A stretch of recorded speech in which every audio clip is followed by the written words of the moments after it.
கேள்வி பார்வையாளருக்கு வணக்கம். இந்த நேர்காணலில் நாம் சந்திக்க இருக்கும் சிறப்பு விருந்தினர் அண்ணா திராவிட மக்கள் முன்னேற்ற கழக பொதுச் செயலாளர் வழக்கறிஞர் பசும்பொன் பாண்டியன். வணக்கம். வணக்கம். உங்களா தெரியும், தொடர்ந்து தமிழ்நாட்டுக்கான அந்த கோவை மதுரை மெட்ரோ ரயில ஒன்றிய பாஜக அரசு நிராகரிச்சுட்டே வராங்க. அண்மையில கூட மீண்டும் எங்களுக்கு மெட்ரோ ரயில் தேவைப்படும் தமிழ்நாடு அரசு தரப்பில் சொல்லப்பட்டிருந்துச்சு. அதற்கான சாத்தியக்கூறு இல்லை, போதுமான மக்கள் தொகை இல்லைன்னு சொல்லிட்டு நிராகரிச்சிருக்காங்க. இப்படி பாக்குறீங்க சார்? தமிழ்நாட்டை தொடர்ந்து பாஜக மோடி தலைமையிலான அரசு அனைத்து வகையிலும் வஞ்சிக்கின்றது. 10-12 ஆண்டுகள் அவர்கள் ஆட்சியிலே தொடர்ச்சியாக இருக்கின்றார்கள்.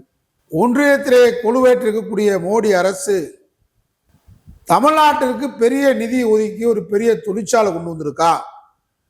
ஏன் தமிழ்நாட்டில் மட்டும் பாஜக தோல்வி அடையுது, தெப்பு இழக்குது? பாஜக எப்படியும் இந்த கூட்டணி அமைச்சாலும் மண்ணை கவுறதுக்கு காரணம் என்ன அப்படின்றத பாஜக உணரணும். நீங்கள் தலைவர் அண்ணாமலையை மாற்றினாலும் சரி, நயனா நாகேந்திரன் போட்டாலும் சரி, பேர்லேயே தமிழிசை வச்சிருந்தாலும் சரி, யார் இங்கே வச்சிருந்தாலும் தமிழர்களுக்கு விரோதமான கட்சியாக பாஜகவை தமிழர்கள் பார்க்கிறார்கள். ஏன்னு கேட்டால், வட மாநிலங்களில் நீங்கள் நிதி ஒதுக்குற மாதிரி தமிழ்நாட்டுக்கு கல்வி, இந்தியை நீங்கள் படித்தாதான், சமஸ்கிருதத்தை நீங்கள் படித்தாதான் நான் கல்வியை நிதியை ஒதுக்குவேன்னு சொல்லி கடந்த ஆட்சியில் சொன்னீங்க. நிதியே எனக்கு வேணாம், நீ 100 கோடி ரூபா கொடுத்தாலும் சரி, நாங்கள் இங்கே இந்தியை திணிக்க மாட்டோம், சமஸ்கிருதத்தை படிக்க மாட்டோம், எங்கள் ஒன்றிய அரசு நிதியை புறக்கணித்தாலும் நாங்கள் மாநில அரசு எப்பேற்பட்டாலும் கல்வியை நாங்கள் வளர்ப்போம் என்று அன்றைக்கு திராவிட மாடல் ஆட்சி, நம்முடைய திராவிட முன்னேற்ற கழகத்தின் தலைவர் ஸ்டாலின் தலைமையிலான ஆட்சியில் பழி வாங்கினீங்க. ஜிஎஸ்டி வரி கொடுத்தீங்களா? இந்தியாவிலேயே சிறந்த வரி வகுப்பு மாநிலங்களில் இருக்கக்கூடிய மராட்டிய மாநிலம், மிகப்பெரிய மாநிலம் உத்தரப்பிரதேசம், மத்திய பிரதேசம், ராஜஸ்தான், பெரும் மாநிலங்கள் கொடுக்காத நிதியை, ஜிஎஸ்டி வருவாயை தமிழ்நாடு கொடுத்தது. ஆனால் தமிழ்நாட்டுக்கு ஜிஎஸ்டி வருவாய் நிதி ஒழுங்காக கொடுத்தீங்களா? போராடிதான் பெற வேண்டியது.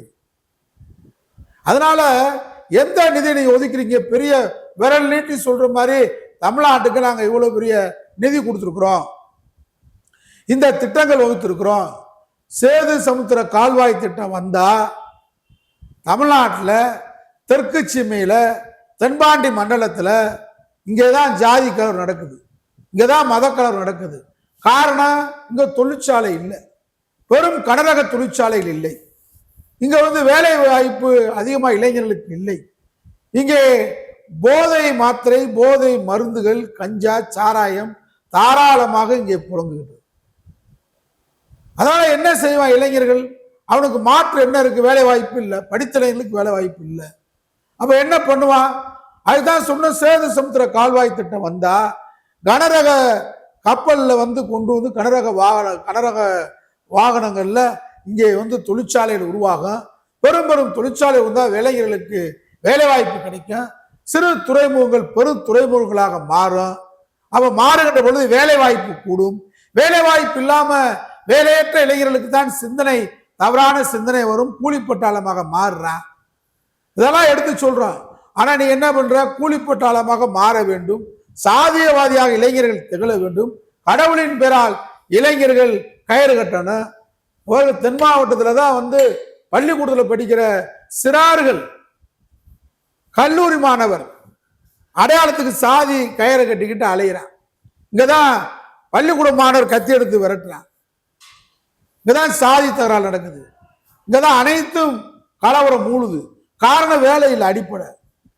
அப்ப சேது சமுத்திர கால்வாய் திட்டம் கொண்டு வரணும்னு சொன்னா என்ன சொல்ற? நாங்க சேது சமுத்திரம் கால்வாய் திட்டம் கொண்டு வர மாட்டோம், அங்க ராமர் பாலம் போட்டாரு அப்படின்னு சொல்றான். சேது சமுத்திர கால்வாய் திட்டம் என்றதுக்கு என்ன காரணம்னா, கடவுள் ராமர் அங்க பாலம் அமைச்சாரு சீதையை மீட்பதற்காக. இது பேசுறது ஆத்திகம். சீதையை மீட்டு வர்றதுக்காக பாலம் கட்டுறதா சொல்றீங்க. நாத்திகம்னா என்ன கேள்வி கேட்கிறோம்னு கேட்டா, அதுக்கு முன்னாடியே ராவணை சீதையை தூக்கிட்டு போட்டார்ல, அவர் எப்படி போனாரு? இதான் நாத்திகம். நாத்திகம் என்னன்னு கேட்டா, பாலம் இருந்தது, பாலத்துல இருந்து தான் கட்டி தான் சீதையை கூட்டு வர முடிஞ்சுன்னு சொல்றீங்க. அதுக்கு முன்னாடியே ராவணன் செய்தி கூட்டு போயிட்டாரு. எப்படி போனாரு? எந்த பாலத்துல போனாரு? அந்த பாதை என்ன? இதான் நாத்திகம். இப்படி கேட்டா அறிவியல் பூர்வமா யோசிக்கணும். அதனால அதுக்கு 1000 கோடி டிஆர் பாலு அவர்கள் ஒன்றிய அமைச்சராக இருக்கும்போது அதுக்கு வேலையெல்லாம் முடிஞ்சு ஒரு மூட நம்பிக்கையின் பெயரால் தென் மாவட்டத்தில் தொழில்துறை வளர்வதற்கு சாத்தியமாக கப்பல் போக்குவரத்து தொடங்குவதற்கு நீங்க சென்னையிலேருந்து போனா இலங்கைக்கு நம்ம தூத்துக்குடி வரணும்னா இலங்கை போய் ராஜமன்னார் போய் தான் தூத்துக்குடி வர முடியும். இப்ப அந்த தூரத்தை எல்லாம் நாம் நேரடியாக ராமேஸ்வரத்தும் தூத்துக்குடிக்கு வரலாம். இது மாதிரி அறிவியல் பூர்வமாக தொழில்துறை தொடங்குவதற்கான எந்த திட்டத்தையும் முடக்கி இருக்கே தவிர ஒன்றிய அரசு பாஜக அரசு என்ன திட்டம் தமிழ்நாட்டுக்கு கொடுத்துருக்கீங்க? எந்த திட்டம் இல்லை. ஏற்கனவே இருந்த திட்டங்களை முடக்குறீங்க. இப்ப மெட்ரோக்கு என்ன காரணம் சொல்றீங்க? மெட்ரோ கொண்டு வரும் நீங்க தான் சொன்னீங்க தேர்தல் வாக்குறுதியில். கோவை மதுரை சென்னைக்கு அடுத்து பெரிய நகரம் மாநகரம் மதுரை தான். தொழில்துறையில இன்னைக்கு எல்லா வகையிலும் முன்னேறிக்கிட்டு இருக்கு கோவை. அப்ப என்ன சொல்றீங்க? நாங்க கணக்கெடுப்புல பார்த்தா 20 லட்சம் பேர் இருந்து வாழ்ந்தாதான் அங்க மெட்ரோ போட முடியும், இல்லாட்டி போட முடியாது அப்படின்னு ஒரு காரணத்தை சொல்றீங்க. கணக்கு எப்ப எடுத்தீங்க? 2011ஆம் ஆண்டு கணக்கு எடுத்திருக்கீங்க. அப்ப கோவையினுடைய மக்கள் தொகை 15.84 லட்சம் 2011. ஆனா அன்றைக்கு மதுரையில 15 லட்சத்துக்கு குறைவான மக்கள் இருந்தாங்க. இன்னைக்கு என்ன? 2026 2 மாநகரத்திலுமே 25 லட்சத்துக்கு மேல வந்துட்டாங்க. நீங்க சொல்ற குறிப்பிட்ட தொகை 20 லட்சம் மக்கள் வாழ்ந்தால்தான் நாங்கள் மெட்ரோ திட்டத்தை கொண்டு வர முடியும்னு சொல்றீங்க. ஆனா 2011ஆம் ஆண்டு கணக்கை காட்டுறீங்க. போகாத ஊருக்கு வழிகாட்டுற பாஜக. தமிழ்நாட்டுக்கு எந்த திட்டமும் உருப்படியா பாஜக ஆட்சி வரக்கூடாது, தமிழர்களையும் தமிழ்நாட்டையும் தமிழ் மக்களையும் தமிழ் மொழியையும் வஞ்சிக்கின்ற நயவஞ்சக திட்டத்தோடு ஒன்றிய பாஜக அரசு செயல்படுது. அதான அர்த்தம். நீங்க சொல்றது ஏதாவது உண்மை இருக்கா? நீங்க ஏற்கனவே வட மாநிலத்துக்கெல்லாம் கொண்டு வந்திருக்கீங்களே மெட்ரோ. ஆக்ரா, போபால், பாட்னா, ஜெய்ப்பூர், இங்கெல்லாம் மக்கள் தொகை 10 லட்சத்துக்கு குறைவா இருக்கும் போது நீங்க கொண்டு வந்திருக்கீங்க மெட்ரோ. எப்படி கொண்டு வந்தீங்க? வட மாநிலக்கு ஒரு நிதியா? அண்ணா சொன்ன மாதிரி வடக்கு வாழுதா, தெற்கு தேய்தா? எங்க நிதி? தமிழ்நாடு தான் இந்தியாவிலேயே 2வது பெரிய நிதி மராட்டிய மாநிலத்துக்கு அடுத்து கொடுக்குற ஜிஎஸ்டி வருவாய். ஏன் எங்களை வஞ்சிக்கிற? இதையே இங்க இருக்கக்கூடிய பாஜக தலைவர் கேட்க மாட்டேன்றீங்க. அதனால இன்னைக்கு நீங்க சொல்ற காரணம் சப்ப காரணம். நீங்க ஏற்கனவே கொடுத்துருக்கீங்க 10 லட்சத்துக்கு குறைவா இருந்த மாநிலங்களில் கொடுத்துருக்கீங்க. ஆக்ரால கொடுத்துருக்கீங்க, ஜெய்ப்பூர் கொடுத்துருக்கீங்க, போபால் கொடுத்துருக்கீங்க. ஆனா நாங்க குறைவா இல்ல.